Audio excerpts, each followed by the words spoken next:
Vous savez, comme parfois, il vous arrive quelque chose de pénible, vous avez un problème, vous recevez une mauvaise nouvelle, et d'un coup, ce sujet prend toute la place dans votre tête. Vous n'arrivez pas à penser à autre chose, vous avez l'impression que c'est une catastrophe et que votre vie entière est finie. Dans cet épisode, je vais vous donner une méthode très simple pour recadrer les choses quand ça vous arrive, pour stopper la spirale et vous aider à aborder la situation de la façon la plus calme et la plus constructive possible. Si vous me découvrez avec cet épisode, je suis Clotilde Dussoulier, je suis master coach certifiée, je suis autrice, j'ai écrit le livre La méthode change ma vie, qui vient de sortir en poche, et je suis la fondatrice de Change ma vie. Change ma vie, c'est la référence du coaching de vie en France avec plus de 4000 personnes accompagnées, et chaque semaine sur cette chaîne, je vous propose des outils simples et concrets de coaching ou de développement personnel pour que vous puissiez changer votre vie de l'intérieur. Alors abonnez-vous à cette chaîne pour ne rater aucun épisode. Donc le type de situation dont on parle aujourd'hui, ce sont les situations dans lesquelles on reçoit une mauvaise nouvelle, où on se trouve face à un problème qui a tendance à prendre toute la place dans notre tête. Alors l'exemple que je vous propose d'utiliser comme fil rouge pour vous montrer la méthode que je vous propose pour recadrer les choses et vous apaiser, l'exemple que je veux vous donner, c'est un exemple que j'ai eu dans un échange de coaching avec une cliente qui dirige son propre cabinet d'architecte, donc elle est architecte, et à la tête de ce cabinet, elle est associée avec une autre architecte. Et la situation qu'elle m'amenait en coaching, c'était que son associé venait de lui annoncer que elle avait envie de faire autre chose, qu'elle ne voulait plus faire cette activité d'architecte au sein de ce cabinet et que donc elle voulait sortir de ce lien d'associé avec ma cliente. Alors immédiatement, vous imaginez bien que ça a pris des proportions énormes dans la tête de ma cliente. Pour elle, c'était la crise, c'était le drame, était remis en question, elle pensait à un certain nombre de projets qui étaient en cours de signature, mais auxquels elle ne pouvait pas répondre en étant seule. Donc il y avait tout le pipe commercial du cabinet d'architectes qui était remis en question. Elle réfléchissait aux conséquences de cette rupture d'associés, donc conséquences relationnelles, conséquences financières, conséquences organisationnelles. Et donc voilà, c'était vraiment la catastrophe. Elle en perdait le sommeil, enfin j'imagine que vous voyez le genre de situation si vous êtes concerné vous aussi. Donc ce qu'il faut comprendre, c'est que ce qui se passe dans notre cerveau dans ces situations-là, c'est que le premier regard que notre cerveau pose sur une situation donnée, c'est toujours un regard qui est biaisé par le biais de négativité de notre cerveau. Donc face à une situation inattendue, une mauvaise nouvelle ou un nouveau problème, notre cerveau va commencer par nous proposer une vision qui est négative et qui est généralement assez dramatique de la situation. Donc la première chose à dire, c'est que c'est complètement normal. C'est-à-dire qu'on est tous soumis à des degrés divers à ce premier regard négatif et dramatique sur une situation. J'avoue qu'on est quand même touché avec plus ou moins d'intensité, c'est-à-dire qu'on a tous et toutes des cerveaux qui sont plus ou moins négatifs et plus ou moins dramatiques d'entrée de jeu. Je sais que moi, mon cerveau a tendance à être très négatif et très dramatique en première instance. Donc, je le sais, je compose avec, et c'est pour ça d'ailleurs que j'ai développé cette méthode que je vous propose dans cet épisode. Donc, on a tous ce regard initial négatif et plutôt dramatique. Je veux souligner que c'est aussi fonction de d'autres facteurs qui sont plus presque physiologiques. C'est-à-dire que selon votre niveau préexistant de stress, d'anxiété et de fatigue, votre cerveau va avoir un regard plus ou moins négatif et plus ou moins catastrophiste sur une situation. Donc lorsque vous recevez une mauvaise nouvelle ou que vous êtes face à un nouveau problème inattendu, posez-vous la question de, ok, quel était mon niveau de stress préexistant, quel était mon niveau d'anxiété ou de fatigue préexistant, parce qu'en fait, votre capacité à absorber cette nouvelle ou ce nouveau problème va dépendre de vos réserves et de vos ressources par ailleurs. Si elles sont assez affaiblies par tout un tas d'autres difficultés, ayez bien conscience que ce premier regard va être particulièrement négatif et particulièrement dramatique. C'est comme ça que fonctionne le cerveau humain. Donc, c'est une réaction qui est tout à fait normale, humaine et voilà, qui est partagée par tous et par toutes. Mais c'est vrai qu'elle comporte un problème, c'est que d'une part, c'est très pénible, c'est-à-dire que face à une situation difficile, avoir l'impression que notre cerveau entier est complètement submergé par ce problème, le stress, l'anxiété, l'inquiétude qu'on ressent dans ces moments-là sont très pénibles. Donc on peut se poser la question de comment est-ce qu'on fait pour aborder les choses un petit peu autrement. Mais ce qui est presque plus problématique encore, c'est que quand on a cette lecture-là de la situation qui crée du stress et de l'anxiété, en fait, on se coupe de nos ressources pour faire face à la situation. C'est-à-dire qu'en fait, quand on est en état d'activation comme ça, on a une vision qui est très étroite de la situation et on n'a plus accès à nos ressources cognitives, nos ressources relationnelles, nos ressources d'ingéniosité et d'inventivité pour trouver des solutions. Et ça peut même parfois nous conduire à avoir des réactions qui empirent la situation au lieu de l'améliorer. Donc, c'est vraiment important dans ces situations-là d'avoir des outils dans sa boîte à outils pour aborder les choses autrement. Je viens de parler de l'état d'activation qu'on peut ressentir dans ces situations-là, et donc ça, c'est le premier réflexe à avoir, c'est de se dire, compte tenu de cette situation nouvelle ou de ce problème, j'ai mon système nerveux autonome qui s'est activé. Et donc, la première chose à faire, c'est d'utiliser des pratiques de régulation du système nerveux autonome. Et donc ça, c'est des sujets qu'on a déjà abordés dans d'autres épisodes de Change ma vie, et je peux vous recommander un épisode en particulier qui s'appelle 3 techniques ultra simples pour vous apaiser, qui sont donc presque des gestes de première urgence pour vous apaiser quand vous sentez comme ça quand vous vous sentez complètement activé par une situation. Donc, premier réflexe, régulation du système nerveux autonome. Mais ce dont on a besoin ensuite, c'est d'opérer ce qui s'appelle un recadrage. Alors, qu'est-ce que c'est un recadrage? C'est le fait de changer de façon intentionnelle notre regard sur une situation donnée. Donc en fait, c'est un peu l'idée du recadrage, c'est comme si on avait un appareil photo et qu'on regardait la situation par défaut sous un certain angle et qu'en fait, on se disait, tiens, je vais regarder de quelle façon est-ce que je peux changer mon cadrage sur cette situation. Donc la situation n'a pas changé, mais mon angle de vue et la façon dont je regarde la situation va évoluer. Alors, ce recadrage, je précise qu'il ne s'agit pas de se raconter des histoires, il ne s'agit pas de se mentir à soi-même, de se dire là, en fait, il n'y a pas de problème, tout ira bien et donc je ne fais rien. Ça n'est pas du tout de ça qu'on parle. L'idée, c'est de se dire, face à une situation factuelle donnée, il y a 1000 façons 1000 regards différents qu'on pourrait poser sur cette même situation. Il y a des regards qui nous créent du stress et de l'anxiété, des regards qui permettent de dégager des solutions, et donc, face à n'importe quelle situation, y compris très problématique, ma responsabilité, c'est de m'assurer que j'adopte sur cette situation le regard qui m'est le plus utile pour me sentir bien et surtout être en mesure de faire face à cette situation. Et donc, la méthode de recadrage que je vous propose dans l'épisode d'aujourd'hui, elle est inspirée du travail de Martin Seligman, qui est un chercheur en psychologie positive, qui a beaucoup travaillé sur la notion d'optimisme. Et cette partie-là de son travail, j'y ai consacré un épisode de Change ma vie, dont je vous recommande l'écoute, qui s'appelle « Comment devenir optimiste ». Et ce que Martin Seligman a mis en évidence dans ses travaux, c'est que la différence entre les personnes optimistes et les personnes pessimistes, c'est qu'elles regardent les mêmes situations avec un angle de vue différent et que les caractéristiques du regard optimiste sur une situation, c'est que la personne optimiste a tendance à voir la situation problématique comme étant temporaire, localisée et dépersonnalisée, c'est-à-dire non liée à sa personne. Donc, temporaire plutôt que permanente, localisée plutôt que généralisée, et non liée à sa personne plutôt que directement en lien avec elle-même et qui elle est. Et donc, ce sont ces 3 axes de recadrage que je vais vous aider à appliquer maintenant sur une situation problématique qui peut vous concerner. Donc, le premier axe de recadrage, c'est sur l'axe de temporaire versus permanent. Donc, effectivement, quand on est dans le dur d'une situation, on a tendance à perdre un peu la notion du temps et avoir du mal à se projeter dans un futur dans lequel ce problème-là sera résolu ou derrière nous. Et donc, le recadrage consiste à se dire, OK, quand je regarde cette situation, qu'est-ce que je peux trouver en lien avec cette situation que j'arriverais à voir comme étant que temporaire? C'est-à-dire, de quelle façon est-ce que ce problème ne sera pas toujours présent dans ma vie? De quelle façon est-ce que j'anticipe que ce problème va être amené à évoluer?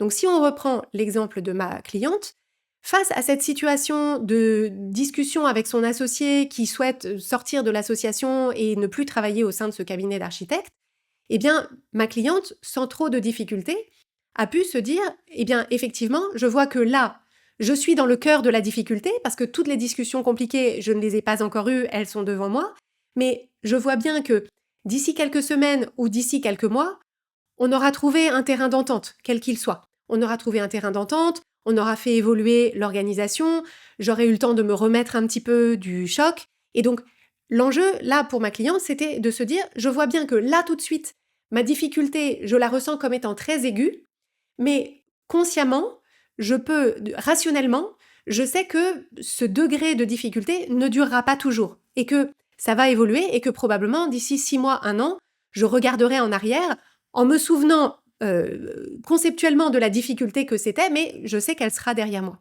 Donc parfois, on a du mal à imaginer que le problème est complètement disparu. En revanche, on peut arriver à se connecter au fait que ce problème, peut-être qu'il va perdre en intensité, ou à minima que nous, on va s'habituer, ou qu'on va se réorganiser, ou qu'on va réorganiser notre vie autour d'un nouvel état de fait. Donc, premier axe de recadrage, de quelle façon est-ce que ce problème, en réalité, il est temporaire et non pas permanent? Le deuxième axe de recadrage, c'est sur la notion de localiser versus généraliser. Et donc, ça, c'est effectivement le penchant de notre cerveau face à une situation de difficulté, c'est que quand la situation de difficulté prend toute la place dans notre cerveau, on a l'impression que c'est notre vie tout entière qui est remise en question. Et évidemment, si on a cette perception que notre vie tout entière est remise en question, eh bien, le degré d'urgence et d'alerte dans laquelle on se trouve sont effectivement à ce niveau-là. C'est-à-dire qu'on a l'impression que vraiment, que notre vie est terminée et que tout est, voilà, que le sol va se dérober sous nos pieds et qu'on va être englouti par cette difficulté. Donc, ce deuxième axe de recadrage consiste à se dire, OK, quels autres domaines de ma vie ne sont pas ou peu touchés par ce problème ou cette difficulté? Qu'est-ce qui, par ailleurs, dans ma vie, va plutôt bien, voire même très bien? Qu'est-ce qui est stable? Qu'est-ce qui n'est pas remis en question par cette difficulté? Et donc là aussi, il faut comprendre que le propre de la vision d'urgence du cerveau quand on a le système nerveux autonome qui est très activé, c'est cette vision tunnel qui consiste à ne porter notre regard que sur le problème. Donc quand on fait face à un prédateur, c'est très bien parce que du coup, on regarde que le prédateur pour s'en défendre, mais dans une situation de vie, on a besoin d'avoir conscience de toutes les autres ressources qu'on a, c'est-à-dire de tous les domaines de notre vie qui vont encore bien, qui sont encore stables, etc. Donc, quand on a évoqué ce point-là avec ma cliente, eh bien, en fait, elle pouvait se dire qu'effectivement, donc certes, dans son domaine professionnel, il y avait cette difficulté avec son associé, mais que, par ailleurs, dans son couple, ça allait très bien, avec ses enfants, ça se passait bien, qu'elle avait des projets personnels. Alors, il se trouve qu'elle, elle préparait une compétition sportive qui était quelque chose qui l'intéressait beaucoup et que ça se passait plutôt bien, qu'elle était globalement en forme dans sa vie, alors évidemment un peu fatiguée, mais voilà, que globalement, en termes de santé, de vitalité, ça allait bien.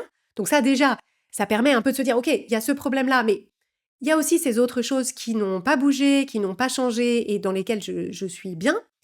Mais même quand on regardait plus spécifiquement dans son domaine professionnel, donc certes, c'était un problème qui était en lien avec ce domaine, mais ça ne remettait pas en question la totalité de sa vie professionnelle, la totalité de sa carrière. C'est-à-dire que quand bien même cette relation d'association arriverait à son terme, elle a pu me dire, effectivement, moi je reste architecte, je garde mon expérience, je garde un portefeuille de clients, je garde mes compétences. Il y avait des personnes dans son cabinet avec qui ça se passait très bien et donc voilà, il n'y avait pas de raison de remettre ça en question. Il y avait des projets qu'elle avait signés sur lesquels elle pouvait tout à fait réaliser le projet toute seule sans l'appui ou sans l'aide de son associé. Donc en fait, l'idée là aussi, même au sein du domaine concerné, c'était de se dire, OK, il y a des choses qui sont remises en question, on ne le nie pas, mais il y a aussi tout un tas de trucs qui ne bougent pas, qui continuent à aller bien et qui ne sont pas remis en question à cet endroit-là.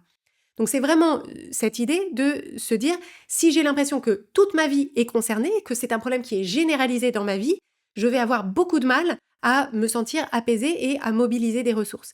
Alors que si j'ai conscience qu'il y a certaines choses qui vont bien, je vais pouvoir en fait faire une espèce de pendulation entre le domaine de ma vie qui est difficile, qui me demande beaucoup de ressources, qui crée beaucoup de stress et d'anxiété pour moi, Et quand c'est trop et que je n'ai plus la capacité à aborder cette situation-là sereinement, je vais pouvoir aller me ressourcer dans d'autres domaines de ma vie dans lesquels ça se passe bien, dans lesquels je me sens bien, dans lesquels voilà, il y a pas de problème particulier. Et une fois que j'ai rechargé mes batteries, que j'ai retrouvé une forme de capacité, à ce moment-là, je vais pouvoir revenir à ce sujet qui est difficile pour moi. Donc ça, c'est le deuxième axe de recadrage, et c'est la notion de localiser versus généraliser. Le troisième axe de recadrage que je veux vous confier, c'est l'axe de dépersonnalisation. Ce qui accentue beaucoup notre difficulté quand on rencontre un problème ou une difficulté, justement, ce qui augmente notre souffrance, c'est quand on en tire des conclusions sur nous en tant que personne. C'est-à-dire qu'on se dit, le fait même que je rencontre ce problème, ça veut dire que que je me suis mal débrouillée, ça veut dire que je suis nulle, ça veut dire que je suis pas compétente, ça veut dire que j'ai fait des erreurs, ça veut dire que c'est de ma faute, ça veut dire que je le mérite, et ça veut dire que potentiellement, puisque je me rends entièrement responsable et que j'ai l'impression que ça m'arrive parce que c'est moi, parce que j'ai des failles, des manquements qui me sont personnels, eh bien en fait ce que notre cerveau entend en filigrane, c'est OK, donc en fait je suis condamnée comme je vais rester moi le reste de ma vie, eh bien en fait ça veut dire que je suis condamnée à revivre des versions de cette difficulté jusqu'à la fin de mes jours. Et donc ça, évidemment, ça augmente. Alors ça augmente notre sentiment de honte déjà, et ça augmente notre sentiment de désespoir de voir un jour ce problème se résoudre, puisqu'on se dit non mais en fait, tant que je suis moi, je vais avoir que des problèmes comme ça. Donc l'axe de dépersonnalisation, il consiste à se dire en fait, de quelle façon est-ce que ce problème-là, cette situation, peut en réalité arriver à toutes sortes de personnes. Des personnes qui ne sont pas du tout comme moi, qui ont une histoire, un niveau de compétence, un tempérament, une situation complètement différente des miennes, et donc qu'en fait ça n'est pas lié à moi personnellement, puisque ça pourrait arriver à plein d'autres personnes, et que même si c'est intéressant de se poser la question de ma part de responsabilité, parce que parfois il y a effectivement, j'ai co-créé la situation de difficulté, donc bien sûr ça va être utile de regarder de quelle façon. Néanmoins, je ne porte pas toute la responsabilité de la situation, ça n'est pas entièrement de ma faute, ça n'est pas que moi qui ai toute seule créé cette situation, et je ne mérite pas cette situation. Et donc, dans le cas de ma cliente avec son cabinet d'architecte et sa relation avec son associé, on voyait bien que dans un premier temps, elle avait tendance à s'auto-flageller en se disant « mais je l'ai pas vu venir, comment ça se fait que je l'ai pas vu venir? Quelle conversation est-ce que j'aurais dû avoir avec elle en amont pour prévenir le problème, pour éviter qu'elle se démobilise et qu'elle ait envie de faire quelque chose?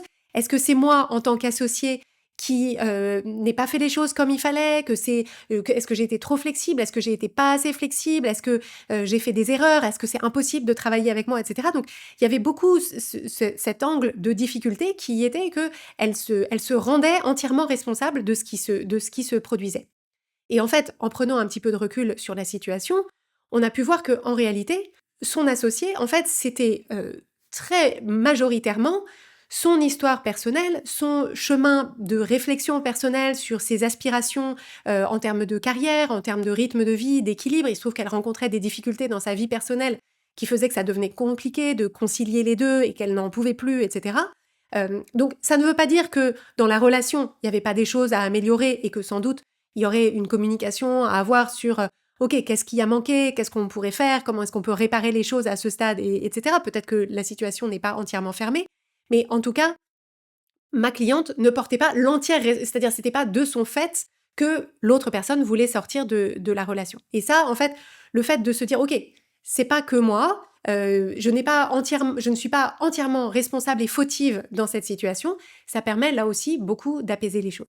Donc c'est ce troisième axe qui est l'axe de dépersonnalisation, c'est-à-dire cette situation n'est pas liée à ma personne, n'est pas liée à moi en particulier, ça pourrait arriver à tout un tas de gens, et ce n'est pas parce que je rencontre cette difficulté-là une fois que je la rencontrerai jusqu'à la fin de mes jours. Donc, vous voyez ces trois axes. Le premier axe, pour rappel, c'est de quelle façon est-ce que ce problème est temporaire plutôt que permanent. Le deuxième axe, de quelle façon est-ce que ce problème est localisé et non pas généralisé. Le troisième axe, c'est de quelle façon est-ce que ce problème n'est pas lié à moi en tant que personne, mais voilà, c'est juste quelque chose qui arrive parce que ça arrive à tout un tas de gens, pas que moi et pas moi en particulier. Et donc vous voyez qu'une fois qu'on a changé de regard sur ces trois axes, on se sent déjà plus apaisé, avec un regard avec plus de perspective sur la situation. Et donc, bien sûr, le problème n'a pas disparu pour autant, soyons bien clairs. Le problème continue à exister, mais la grande différence, c'est qu'au lieu d'avoir toutes mes ressources, à la fois mes ressources cognitives et mes ressources émotionnelles, complètement absorbées et aspirées par cette vision négative et catastrophiste de la situation, je récupère mes ressources cognitives et mes ressources émotionnelles pour regarder la situation de la façon la plus neutre et la plus apaisée possible, pour se dire, ok, comment est-ce que j'ai envie d'aborder cette situation ? Qu'est-ce que je pense être la façon la plus constructive d'avancer ? Quelles sont mes ressources ? Quels sont mes recours ? Et de quelle façon est-ce que je vais pouvoir m'occuper de moi pour accueillir mes émotions, pour continuer à réguler mon système nerveux dans cette situation ? Parce que dans toute situation, y compris des situations de tension interrelationnelle, et surtout dans les situations de conflit ou de tension entre les personnes, le fait d'être soi-même bien régulé, ça évite de nourrir le conflit ou les tensions, et donc c'est très précieux.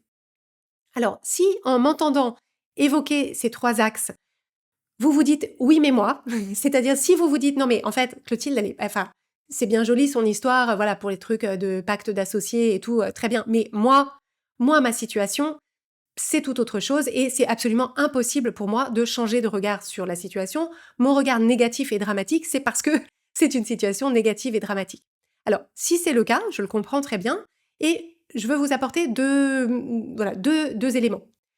Le premier élément que je veux vous apporter, c'est je me permets d'insister pour que vous fassiez effectivement cet exercice en vous donnant les moyens effectivement de vous poser ces questions-là, donc sur localisé, temporaire et non lié à votre personne.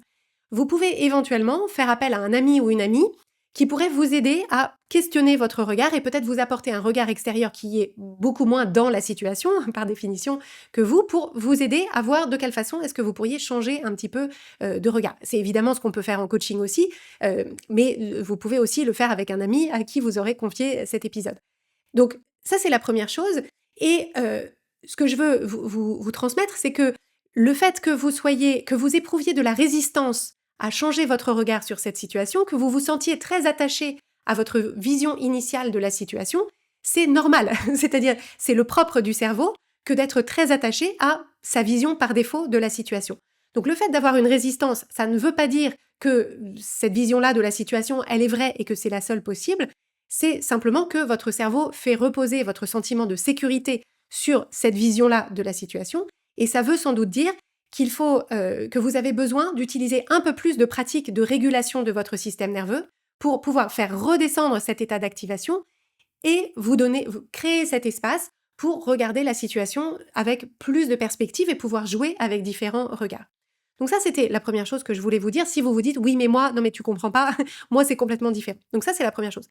La deuxième chose, c'est que si vous me dites « non mais moi vraiment, j'ai vraiment essayé et en fait, je vois pas parce que vraiment, cette situation-là que je rencontre, j'ai jamais rien vécu d'aussi dur, d'aussi grave et en fait, c'est vraiment toute ma vie qui est remise en question par ce sujet. » Je l'entends et c'est vrai que ça arrive dans nos chemins de vie d'avoir quelque chose de vraiment grave qui se produit et où à ce moment-là, les recadrages, c'est gentil, mais en fait, c'est complètement hors sujet.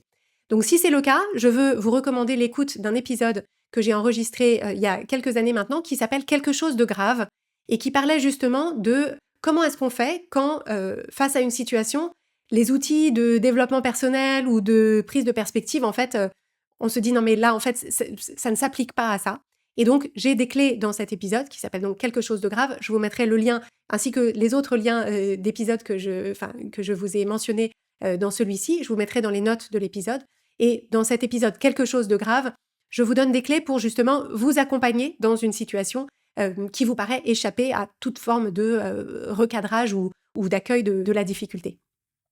J'espère vous avoir apporté des clés utiles pour traverser une situation de difficulté ou un problème que vous rencontrez en ce moment. Si c'est le cas, n'oubliez pas de m'en faire part dans les commentaires. Ça m'est toujours très utile d'avoir vos retours. Je vous remercie pour votre écoute et je vous dis à la semaine prochaine.